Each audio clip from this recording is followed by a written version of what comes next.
এইবারে যারা এসএসসি পরীক্ষা দিয়েছে 2025 সালে, তারা কিন্তু জুলাই যোদ্ধা ছিল। আমরা এই জুলাই মাসে বসে আপনারা ফলাফল পেয়েছেন, আপনারা A+ পেয়েছেন, আপনাদেরকে অভিনন্দন জানাই। আমি রাজনৈতিক কোনো বক্তা নই, আমি রাজনৈতিক বক্তব্য দেব না। আপনাদের উদ্দেশ্যে শুধু দুই একটি কথা বলবো, সেটি হচ্ছে আমাদের প্রিয় নেতা, পেকুয়া উপজেলার প্রতিষ্ঠাতা এবং বিএনপির জাতীয় স্থায়ী কমিটির মান্যবর সদস্য জনাব আলহাজ সালাউদ্দিন আহমেদ, ওনার জীবনের দুই একটি কথা আমি আপনাদের সামনে উপস্থাপন করব, আপনারা যাতে তার জীবনী থেকে উদ্বুদ্ধ হন। জিএমসি সবচেয়ে বেশি A+ পেয়েছে এবারে এবং প্রত্যেকবারে সেটা পায়। জিএমসি সৌভাগ্যবান এই জন্যই, সালাউদ্দিন আহমেদ জিএমসির ছাত্র ছিলেন। উনি প্রথম জিএমসিতে ভর্তি হয়েছিলেন। উনি যখন শিলকালী স্কুলে ভর্তি হন, উনি ওখানে ছাত্রাবাসে ছিলেন।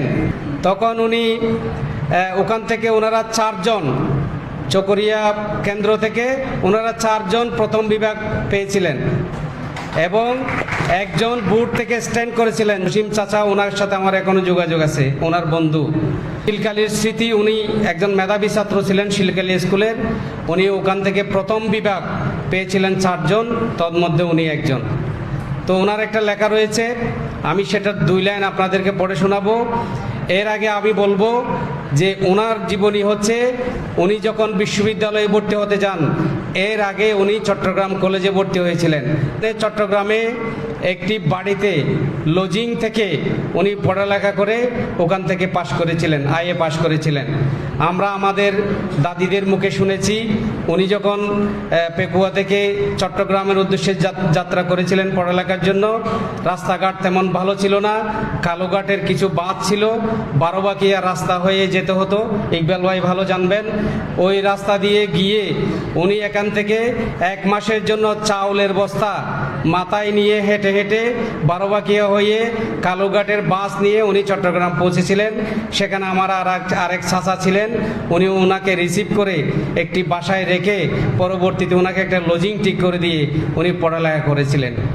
তো আমি এই জন্যই ওনার কাহিনীগুলো বলতেছি যে আমাদের জীবনে সেগুলো কাজে আসবে। আমাদের আজকালকার সন্তানরা সেই দুঃখ কষ্ট করে পড়ালেখা করতে চায় না। ওনারা যেভাবে দুঃখ কষ্ট করে পড়ালেখা করেছেন, আমাদের পর্যায়ে এসে আমরা যে দুঃখ কষ্ট করে পড়ালেখা করেছি, আজকালকার সন্তানরা সেই দুঃখ কষ্ট করে পড়ালেখা করতে চায় না, বাবা মায়ের দুঃখ বুঝতে চায় না। বাবা মায়ের দুঃখ আপনাদেরকে বুঝতে হবে, আপনাদেরকে সেই দিকেও খেয়াল রাখতে হবে। সকলের আর্থিক অবস্থা কিন্তু ঠিক একই রকম থাকে না, সুতরাং আপনারা মন খারাপ করবেন না। আপনাদের বাবা মার যদি নাও থাকে, ছাত্রদল আজকে ঘোষণা দিয়েছে, ছাত্রদল আপনাদের পাশে থাকবে। এবং এই সাথে আমিও ঘোষণা দিচ্ছি, প্লাসদারি GPA 5দারি যদি কেউ আর্থিক অভাবে কোথাও ভর্তি হতে না পারেন, বই কিনতে না পারেন, ড্রেস কিনতে না পারেন, আমাকে বলবেন, সালাউদ্দিন আহমেদ সাহেবের ফান্ড থেকে আমি আপনাদেরকে ব্যবস্থা করব ইনশাল্লাহ। এই গেল একটা কথা। দ্বিতীয় কথা হচ্ছে, সালাউদ্দিন আহমেদ মহোদয় চট্টগ্রাম কলেজ থেকে পাশ করে উনি ঢাকা ইউনিভার্সিটিতে ভর্তি হলেন। আমি এই জন্যই কথাগুলো বলছি যে ঢাকা ইউনিভার্সিটিতে উনি আমাদের আজকের যে ছাত্রদল তোমাদের সংবর্ধনার আয়োজন করেছে, এই ছাত্রদলের প্রতিষ্ঠাকালীন ভারপ্রাপ্ত সভাপতি ছিলেন।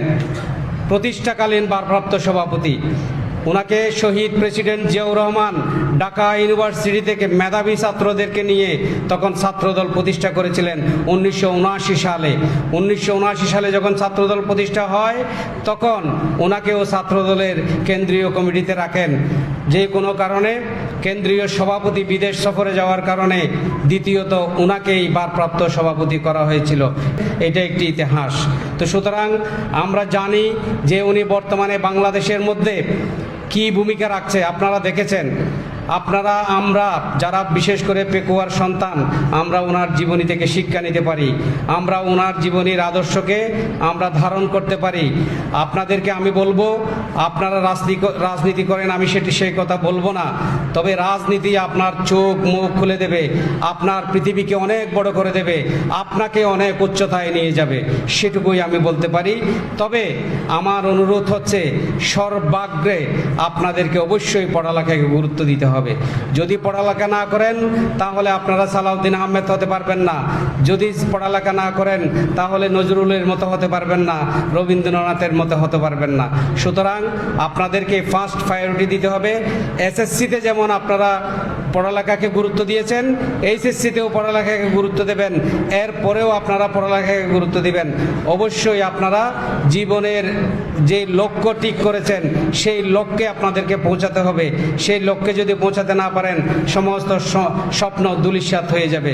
প্রিয় বন্ধুগণ, আমি আপনাদেরকে বলতে চাই, আপনাদেরকে ঘিরে আপনাদের বাবা মায়ের আত্মীয় স্বজন এলাকাবাসীর পলিটিক্যাল ভাই বন্ধুদের যেই স্বপ্ন যাত্রা এখন শুরু হয়েছে, সেটা আপনাদেরকে ধরে রাখতে হবে। আমরা দেখেছি অতীতে যারা A+ পেয়েছে এসএসসিতে, অধিকাংশই কিন্তু এইচএসসিতে গিয়ে ঝরে যায়। সেটা আমাদের এই ভাই বোনদের মধ্যে যাতে না হয়। আমি বিশ্বাসী, আমি আশাবাদী যে আমার পেকুয়ায় এখন 120 জন এসএসসিতে A+ পেয়েছে। ইনশাল্লাহ এইচএসসিতে গিয়ে আরও বেশি A+ আমরা ইনশাল্লাহ আশা করব। তো আমি এটুকুই বলবো, আর আপনাদের আর বিরক্তির উদ্রেক হব না।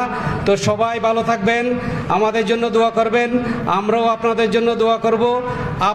আমার অনুরোধ থাকবে ব্যক্তিগত পক্ষ থেকে, আমি একজন সংবাদকর্মী হিসেবে আপনাদেরকে অনুরোধ করব, আপনারা জীবনের লক্ষ্য ঠিক করবেন এবং লক্ষ্য ঠিক করে ধীরে স্থিরে আপনারা সেই লক্ষ্যের দিকে চলে যাবেন।